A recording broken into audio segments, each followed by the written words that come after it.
All right.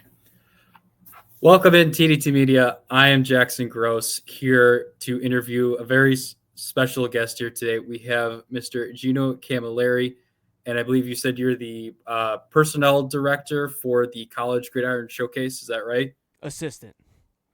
Our Oh, director assistant. Okay. is Michael Riddleman, so we have a good team over there with our two founding directors that have run it the last 11 years, Jose Jefferson and Craig Red. So we have a pretty good team over there. Yeah, and so I wanted to bring Gino in because obviously, for those who may not know, I, along with a few other guys here, are at the Senior Bowl, and there's a lot of big stories, but probably the biggest story and why I wanted to bring Gino in is because the first Canadian quarterback is here, and that's Taylor Elgersma. Yes, I spent the entire week trying to learn how to pronounce his last name. Um, so I wanted to bring you in and talk about it. So first of all, just kind of tell us how he got on your guys' radar to even be at the Gridiron Showcase. So I'll first start by saying what CGS is, because when you think of the All-Star circuit, you hear the big ones. You hear the Senior Bowl, which clearly you were at, and luckily a bunch of guys get an opportunity down there, and the Shrine Bowl just wrapped up. And I say the easiest way to say what we are at CGS, we're not the MLB, we're not AAA, but we're AA. Is everybody going to get an opportunity? They're going to get looked at by scouts while they're down there. We had over 150 this year. That is getting bigger and bigger year over year. And the thing that we do that is a little bit different from these other games is that we aren't just catering to the National Football League. We're catering to a large majority of the leagues in the globe on the globe right now. And if you look at our roster, and it's pretty funny that Taylor Elgersma is a Canadian quarterback who we brought him in with the idea that, hey, this guy's good and he has a good chance to get drafted in Canada. Did we know that the NFL would fall in love with him the way that he is and he would get a Senior Bowl invite? I would say absolutely not. But the thing about CGS is it's not where you play, it's how you play. That is our MO. It doesn't matter if you are playing in a six-man league in the middle of Idaho and you go to a Division II school, but all of a sudden you're an All-American and now you're on our radar. And I would say Taylor is a great example of finding guys and how we do it. Because we have to look at every league. We have coaches that are on our staff that currently are in the ELF over in Europe. We have a large contingent of guys that end up and going playing there. If you look at the CFL draft over the last couple years, a large amount of CGS guys have gone into the CFL. Now the NFL draft numbers, those are on the lower side. Those are single digits. But where we capitalize is that PFA, UDFA area, and we bring in 200 guys from all different levels. NAIA, D2, D3, FCS, FBS. We've had schools from overseas, and we're going to continue to look into the international scope with how big the game is getting, and Taylor encapsulates that perfectly. Because if you were a guy and you strip away his helmet and you look at height, weight, measurables, you look at how he throws the football, you look at his ability to throw a spiral with an NFL football, just being able to change from the Canadian ball to the NFL ball. We've had a couple guys from Canada where it's a tough adjustment. When Taylor was at CGS, he fit the part. He's a leader. He is a guy who welcomed every opportunity. I mean, goodness, he was in the showcase up in Canada in their version of an all-star game. Then he comes down to CGS. Then he goes to the Tropical Bowl. And then he gets an invite to the Senior Bowl. And that's what this landscape should be. And I think we're doing a great job overall, especially with the media attention that is coming to the All-Star circuit with how big, quote-unquote, draft Twitter is. We have an opportunity to get guys like Taylor exposure. But it's not on us. It's us finding those players, but it's them taking the opportunity and running with it. And Taylor has done that to the nth degree. And the last thing I'll say about catering to all of these leagues, we have an idea on players. Obviously, if you're a Canadian and you're an international guy, you probably have a better chance to go to Canada. But you get in front of NFL scouts, and if they like you, and you're a good person, you have an opportunity to do what Taylor Elgersma is doing right now, as well as hundreds of guys have done beforehand. We have plenty of guys that have been in the National Football League, been on big stages in the Super Bowl, the long snapper of the Philadelphia Eagles, Rick Lovato, former CGS guy. Like I said, are we the MLB like the Senior Bowl? Are we the AAA like Shrine? No, we're right in the bottom of the pack, but that allows us to look at so many guys. 300 guys go to the Shrine and Senior Bowl. We have thousands of players to choose from. The diamonds of the rough are where you hear the stories, and those guys, like Taylor, they're going to continue to happen as long as there are people that are looking. And if you could play football, there's one league on the globe right now that dominates, and they want to make sure they find everybody. Taylor's a perfect example of that. Wow, I didn't realize there was that big of a scope for you guys in terms of where you're looking. I think that's awesome. I think expanding the game, regardless of what some people may consider a talent gap or whatever you want to call it, I think the most important thing is just trying, to expand the game as a whole. And I think what you guys are doing is awesome. No, I appreciate that, and that's why we always go back to it's not where you play, it's how you play. One of the commandments of scouting, I would say, is you don't scout the helmet, you scout the player. And you see that at all of these games. You see it at the Shrine Bowl with a D3 lineman from Middlebury University going against guys from the FBS. You see that at the Senior Bowl right now with a U Sports quarterback in Taylor Elgersma in the same QB room as Tyler Shuck, who backed up Justin Herbert years ago at Oregon, and Dylan Gabriel, who put on a career year for himself. Just talk about that environment as a whole and tell me how it doesn't allow these guys to just get better. Just the experience of being there and learning from their peers, that's what it's all about. Everybody has a story, and if you're a good person and you want to help other people, football is the place to be, and there are so many platforms for it. And I only think the all-star landscape is going to continue to grow with how many leagues there are. You're seeing it with how big flag is getting, and football is going nowhere. And this is a great platform every single game to get eyes on these guys. And the amount of tweets about Taylor over the last 48 hours or so, and 48 hours prior to that, nobody knew who he was. That's the exposure. That's what it's all about. Now he has an opportunity, and it's on the league to say if they want to give him a chance and potentially call his name.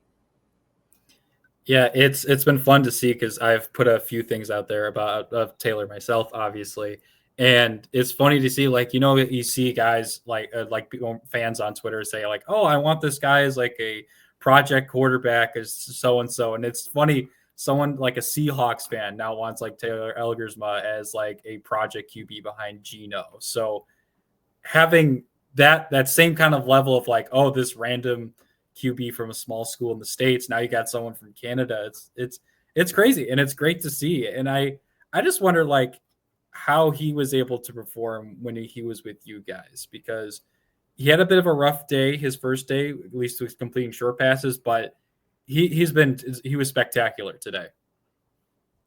I unfortunately am not down there to see him live, but everything I've heard from him is that he's a quick learner, and that's exactly kind of what we saw at CGS. We already knew from the calls that we had made that he's a leader. He's a great kid. He's playing in the Vanier Cup, which is the national championship of Canada, and you turn those games on and you see it on tape. But the one thing I think a lot of people, especially, and I go back to the draft Twitter because that's kind of where we all started. I mean, that's where I started writing 8 years ago about the Eagles and had a podcast for 7 years. You can watch the tape. You can see the measurables. You can see how fast they run. But you don't know 75% of what the evaluation is. And that happens in the interview rooms.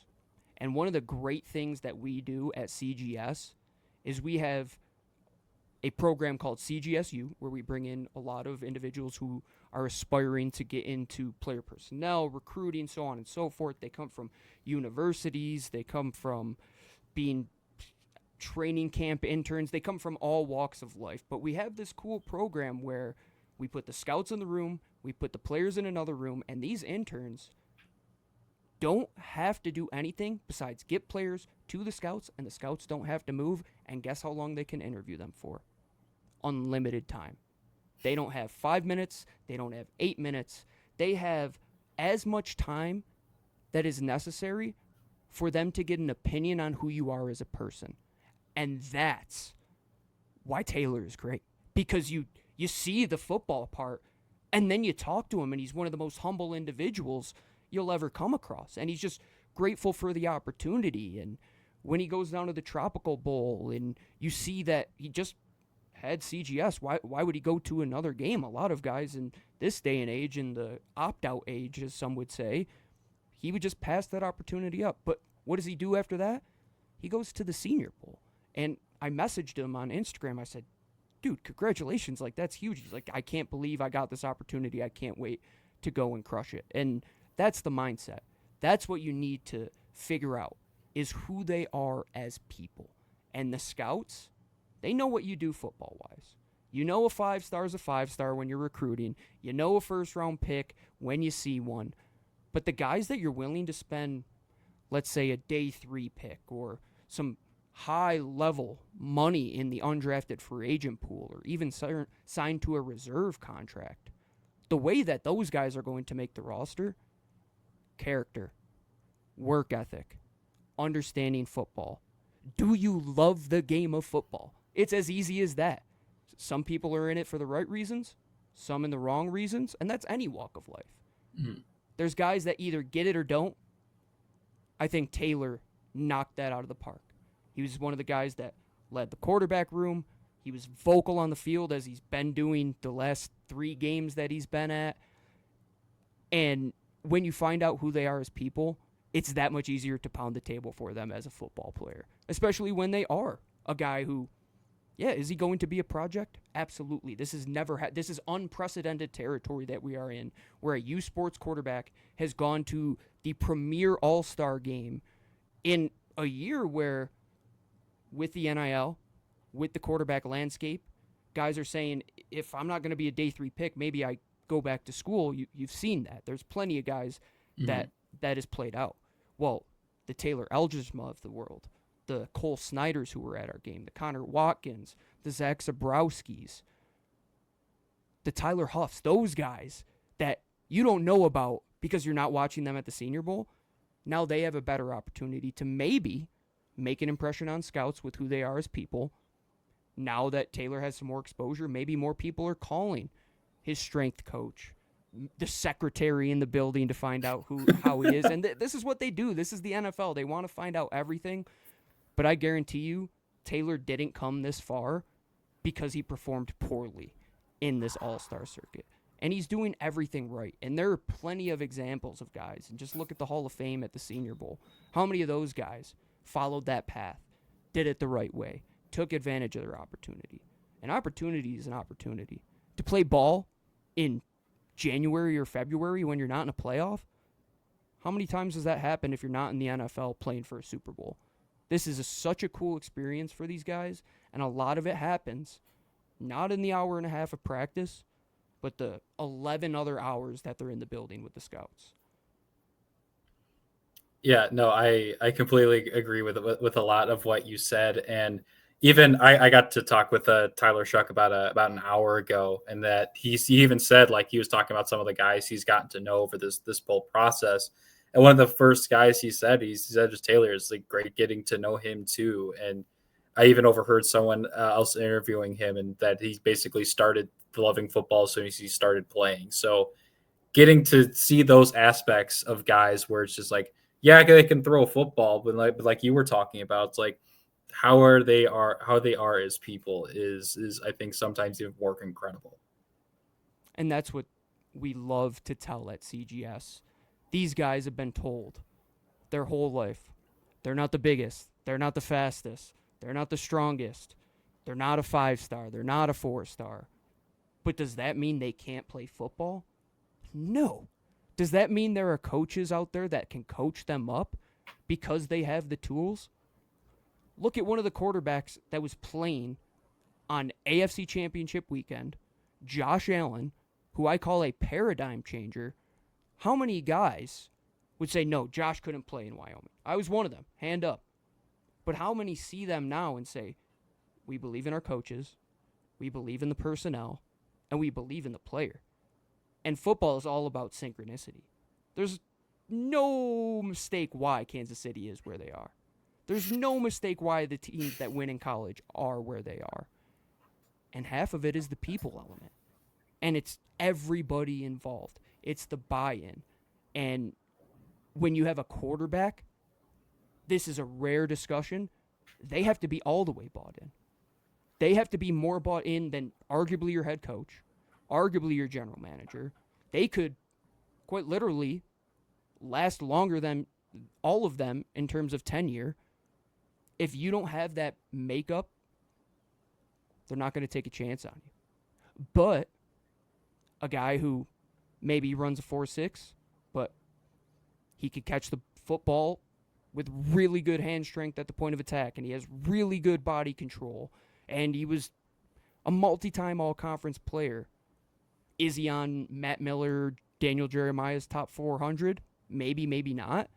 But can somebody take a chance on him?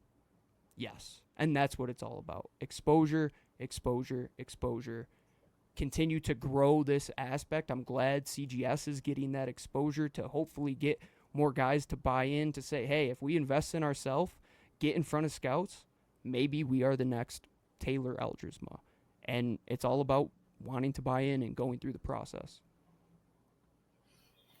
Yeah, I think again another valid point from you on that. So I was wondering, since you kind of talked about taking a chance on him, and I know predictions can kind of go either way, but is there, based on what you've seen from him both in person and here at the Senior Bowl, is there a team maybe you think would be most inclined to take a chance on him?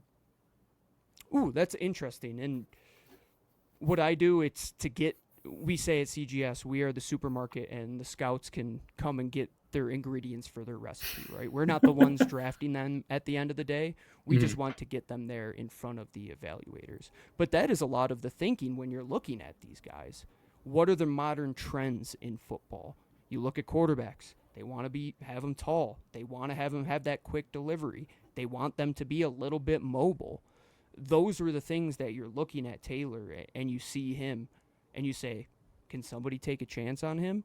Like, if Kansas City is willing to bring him into the building, and we're not saying he has to be a 53-man guy right away or a 90-man or where he ends up, but if you talk about quarterback development, that's absolutely a building you would want to see him in. And if you look around the league, I think a team like Buffalo, for example, where they have gone down that path of quarterback development, and it has worked out, those are the teams you want to see the project guys go to. And I'm not favoring anybody. I just hope he gets an opportunity wherever it may be.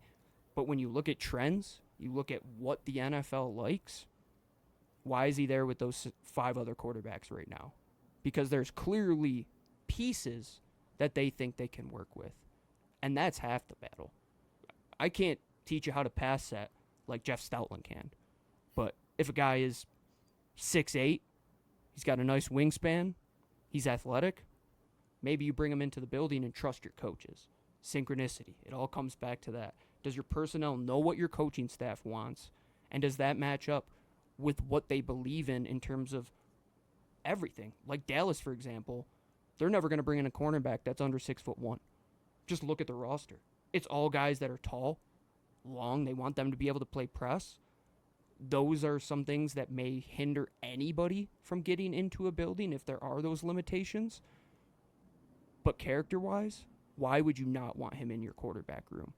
To see him, how he's grown in a month playing American quarterback, if there's ever somebody you want to mold out of clay, why not take a chance on him?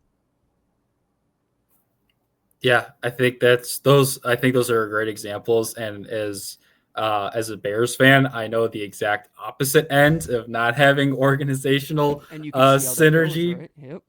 Yeah. So So I see where you're going there with that, where maybe at the end of the day, he spends maybe 3 or 4 years with a Kansas City or Buffalo, and then finds his way maybe as a competing for a starting job somewhere else once he's kind of got his base set of what he needs to do to get to that level. That's all about grasping the opportunity, right? And for all of us at CGS, this is unprecedented for us as well. We know the landscape in the world of quarterbacks. How many good ones actually make it to a Patrick Mahomes level? Not many. But how many teams carry 3 quarterbacks? Nearly all of them. And now with the new rule, you can have one that doesn't dress and it doesn't count towards a roster spot, and you'll probably have another one on your practice squad. If he's going to be a guy that you can develop and you could get good reps out of in the preseason to help evaluate other players along the way, that's how you have to look at him. And I hope he's given an opportunity to start somewhere someday. That would be awesome, but it's unprecedented. Like, how do I make a prediction for something that I've never seen at CGS? We haven't gotten a quarterback drafted. Could Taylor be the first one? Maybe. Can't make any promises. I'm not the guy making the picks. But does somebody take a chance? You don't know what somebody is thinking when rubber hits the road. You could take an example last year. An offensive lineman drafted out of the University of British Columbia with a top 175 pick that nobody had even heard of up until that point. But if you were at our game, you would have heard of him for sure. He was a hot commodity. But those are the guys that if somebody's sitting there and their board is empty in the 6th round, and it could happen. You don't know how teams set their boards. Do teams value quarterback higher than every other position? On every level of football, the answer is yes. Could he get drafted? I would love to see it. If his name comes on the bottom of the ticker on ESPN, I would love to talk to you after that just to celebrate.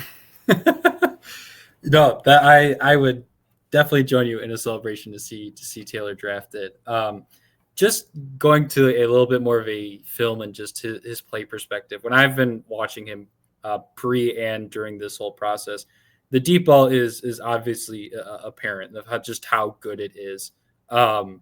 Just what have you seen overall from his game, and is there maybe something else that people aren't necessarily paying attention to an aspect that he's really good at? Interesting question. What is one thing that they might not know? I would say that I already talked about that in terms of the character. Like, you don't know who he is as a person until you hear about him. But just looking at him as a football player, height, weight, athleticism at the quarterback position, it's apparent. His ability to make the change from a Canadian ball to an American ball and it not look any different from any of the quarterbacks that we're throwing down at CGS. But when you turn on the film, and I'm watching the last couple games of the playoffs, he's making these tight window throws against 12 men, of course, in Canadian football, so the coverages will be a little bit different. But you're saying, okay, those are some throws that I've seen some FBS level guys make that have gotten chances, and the quick delivery, the ability to get the ball in and out of his hands, the ability to have nice footwork, and the ability to go through reads. There was one play today I saw at the Senior Bowl, where goes to his first read, goes to his second, he kind of rolls out to his left. Look back across the field, he finds the running back, and don't throw across your body as a quarterback, but just to see that athleticism and to see those type of things, those are the pluses. That's what you want to see. Does a guy have pluses? Can the negatives be coached up? If not, do the pluses outweigh the negatives? We always look at pluses at CGS. Anybody can look at a negative. Anybody can tell you, like I said earlier, you're not tall enough, you're not strong enough. But what do you do well? Taylor Elgersma looks the part. He can clearly learn multiple playbooks, not in depth, obviously CGS, the Tropical Bowl to the Senior Bowl. He can get into a quarterback room and learn very quickly as a parent. He can get guys to buy in. You see him talking and slapping guys on the helmet down there. The one thing I would say, just his humbleness, like his ability to work and know. Yeah, could he be a guy that says, I'm the best Canadian quarterback ever? Could he say that? He has all right to say that right now. But does he act like that? No. Does he just go through the motions? No. He's doing everything full speed. He's learning. He isn't making the same mistakes over and over again, it looks like. And those are the things that you saw on tape where it was like you can look at him against 12 guys and say, if there's one less guy on the field, even though the dimensions are a little tighter, he could throw a damn good spiral. He could fit into some tight windows. When he understands the coverages of the NFL game and the 11-man game, it's going to slow down a bit for him, and he's going to be able to operate like he did at Laurier, one of the best quarterbacks you've ever seen in U Sports.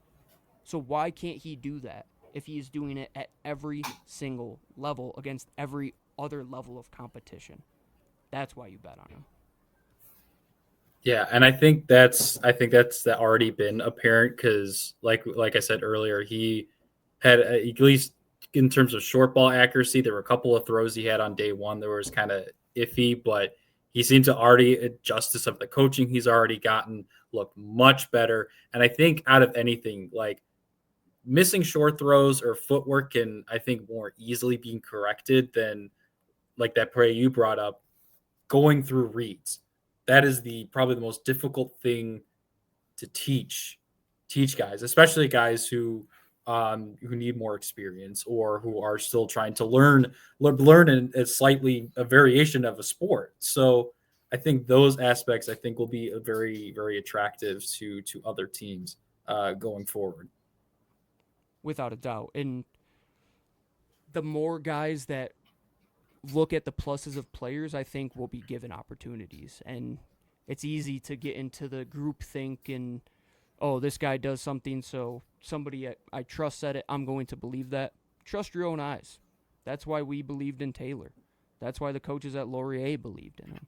That's why Tropical Bowl and Senior Bowl believed in him. And I believe somebody's going to take a chance on him because of all those reasons, because of the pluses. It's easy to see what somebody does bad. Not everybody can find the pluses. He is one of those guys you take a chance on. Quarterbacks are rare. Just look at the numbers. Teams have maybe one that comes out a year. How many of them fit a team's? Oh, don't know what happened to the camera. What happened there? All good. That was odd. I don't know why that turned off. Okay, there we go. Sorry about that, brother. No, you're good. Let me think where I was. You're talking about the pluses. So when you're looking at the core traits, the quarterback traits, those guys at the QB position, just numbers-wise, you have to be willing to trust your coaches that they can develop them. If you can't develop quarterbacks in today's NFL, well, there's luckily a league like the UFL that can develop some of these guys and get them going. The Canadian Football League, a lot of guys have made the transition. Some have came back. Look at Curtis Rourke. You look at his brother. Those are two guys that get those looks. And why is that? Because QB is so much different than everything else. And that's why he's such a rare case. Teams are looking at him and saying, I don't care where he played college ball. I don't care about the level of competition. If he fits in here, he's going to fit in the room. Pluses. Focus on the positive. Yeah, I think there's definitely a lot to like. And I just, going back to a point you made earlier, I actually got to DM with Taylor's dad a little bit and just how much of a crazy ride this has been for them. I mean, Taylor, I think he said basically Taylor was kind of hoping, I mean, not necessarily hoping, but kind of expecting this, but that for at least for Mark, that it was not on his radar at all for like him to be going from the Canadian, essentially the Canadian Heisman to a Senior Bowl at this point. Unprecedented territory. But guys like that, those are the ones that you're going to remember. The guys that paved the path for the next generation of Taylor Elgersma. How many guys are playing high school Canadian football right now that are looking and saying, okay, if he can do it, why can't I? Lending a hand, that's what the game is all about. And Taylor, I think, more than anybody, is embracing that. Every time he talks, he's giving thanks to QB country who he's working with right now. He gives thanks to his coaching staff. He always brings up the 2 games that he was in prior to the Senior Bowl. Is it on anybody's radar that the Heck Creighton winner would come down from Canada, never playing a snap of American ball, not even in high school? And he barely even started playing until he was in, I believe, his last year of middle school, like 8th grade or something before that. If I could be completely wrong on that. But he's somebody who's just picked it up quickly. He's humble. He's a hard worker. Fits the part.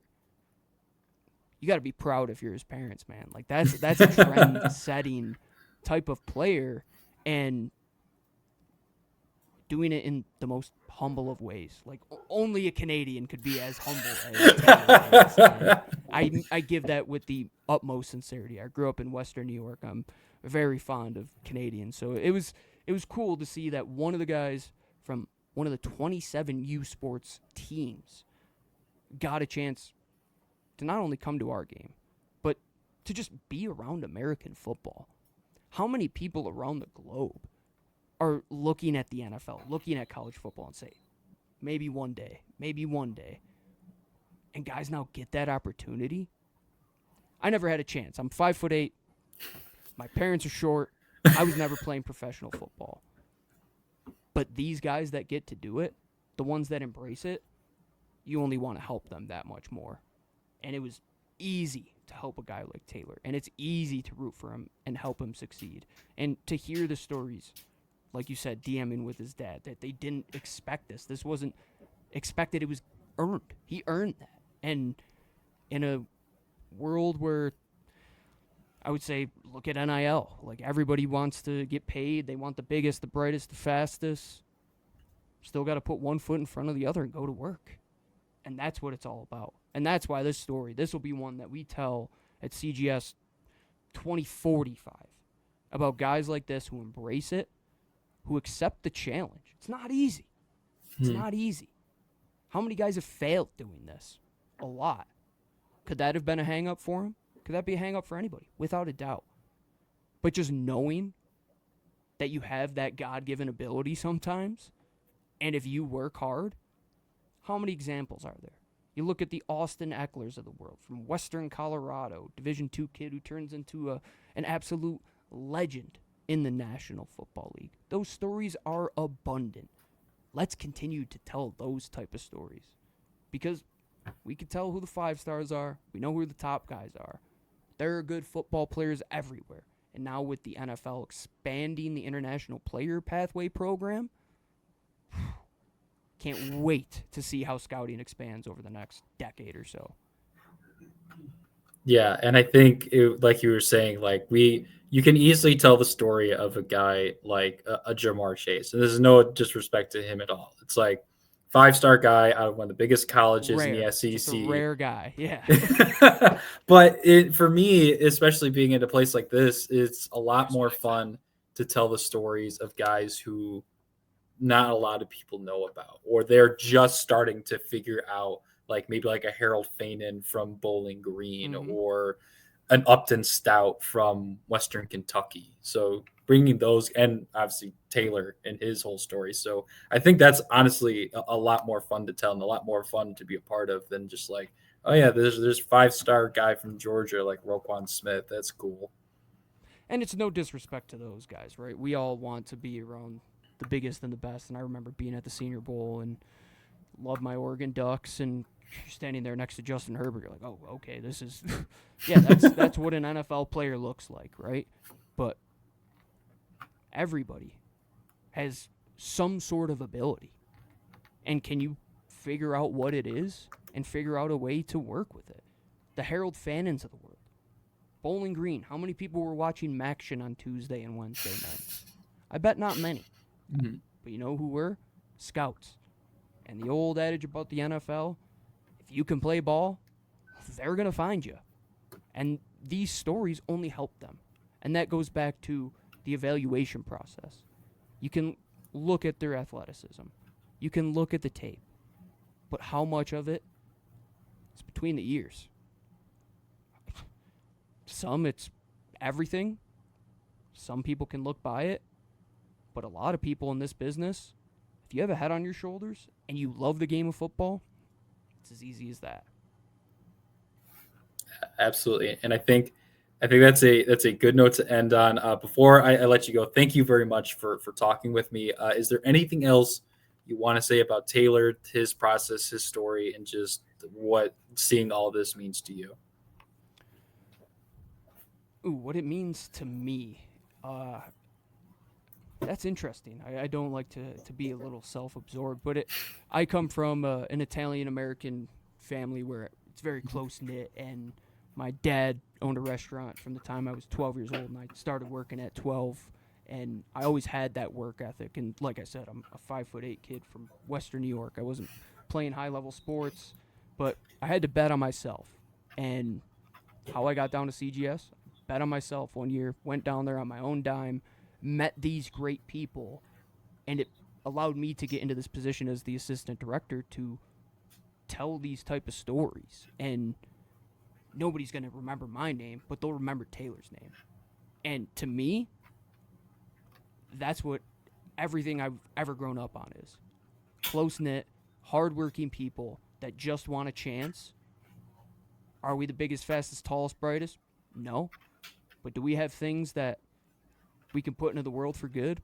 Without a doubt. And if I could be a smidgen of a percentage to help any of these guys get to that position in their life, I'm more than glad. We always say at CGS, it's once you leave our event, that it's not over. Like, this is a lifelong thing. Steve Stevens, who was at our event 2 years ago, just signed with the Edmonton Elks the other day. I messaged him to congratulate him. Guys who were there at the event 7-8 years ago. Rashad Coward, guy played in the double doink game, a CGS guy. He's on our coaching staff now. These stories that you hear and how close-knit football is, what it means to me is that there's good people in this world, and there's a damn lot of good ones in football. And if you're willing to go for the better good of a team, just work hard and somebody's going to take a chance on you.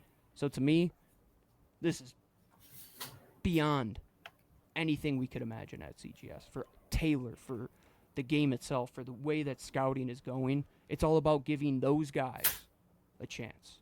The players are everything. It's not about us. It's not about the referees. I'm sure guys on message boards know your director of player personnel at whatever university you're at. But the guys we focus on Wednesday nights when they're in middle school to Sunday nights to Monday nights, the players are what makes the game. And any way we can give back to them, that means the world.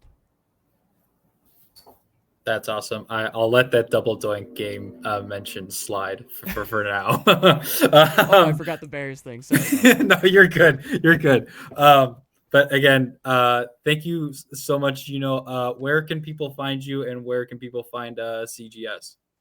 Yeah, you could follow me along on Twitter or X, GC24_football. Excuse me. I used to do that every day on my podcast. Now I can't do it at all.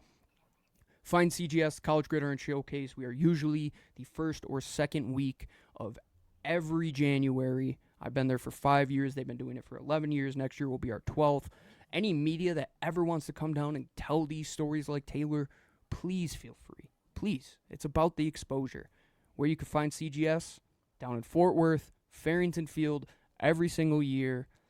And where you can find us is on the road, finding these guys with more stories to tell. CGS.com, I believe. You can just Google us.